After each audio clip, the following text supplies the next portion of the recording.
Hi guys, welcome back to the channel. So today we're going to be doing pillow talk, yay! So I decided to shoot this episode in my luxurious bed that I have. It's so comfortable.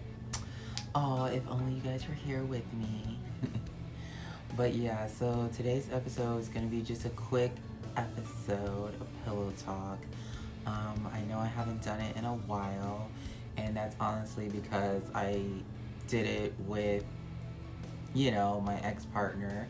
So now it's just me doing it, and I just felt the need to, do an episode in my bed because it's so comfortable.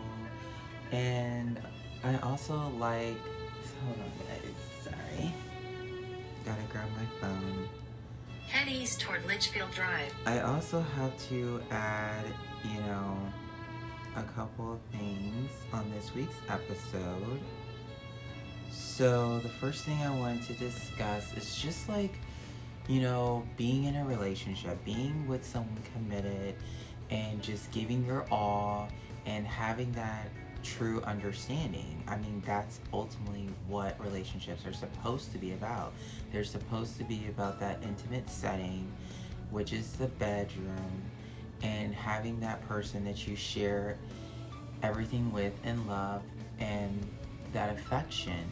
And it's like, if it's not there and you feel like it's draining, or you feel like it's just taking so much time for you to get your point across to them, or you're feeling like, it's not mutual, like they're not reciprocating the same feelings, then that's where you need to recognize and be like, we either need to have a serious talk about like our relationship and where it's going, or you need to move on.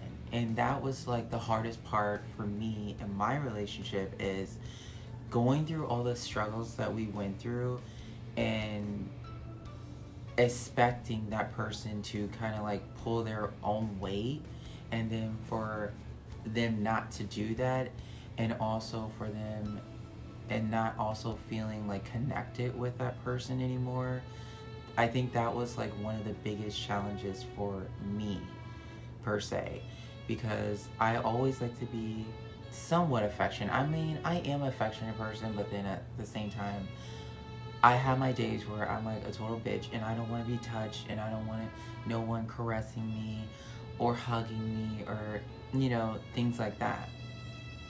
And it's hard when you're in a committed relationship and you're trying to like make shit work, and you're going to therapy and you're talking it out and you're trying to make the sex work, and you're trying to do all these things to basically, in my opinion, put on this facade that, okay, everything's happy-go-lucky, and in the background it's like everything is fucking falling apart.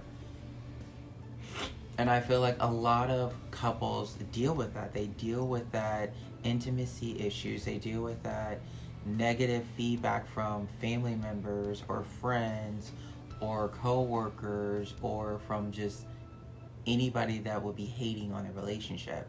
And then that takes a toll on the relationship itself. And then one or both partners start to realize, okay, maybe what they're saying is true. Maybe what they're saying is valid. Like, what do we do? Like, how do we change their perception of our relationship?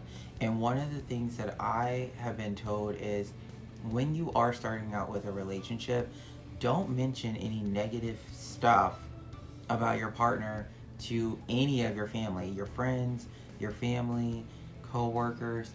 Don't talk negative about them, especially at the beginning of the relationship, because then that's going to make them perceive to be like, oh yeah, well, this person is a good person because you told me this, or I knew they weren't shit because you was always complaining about like what they did and what they didn't do and things like that.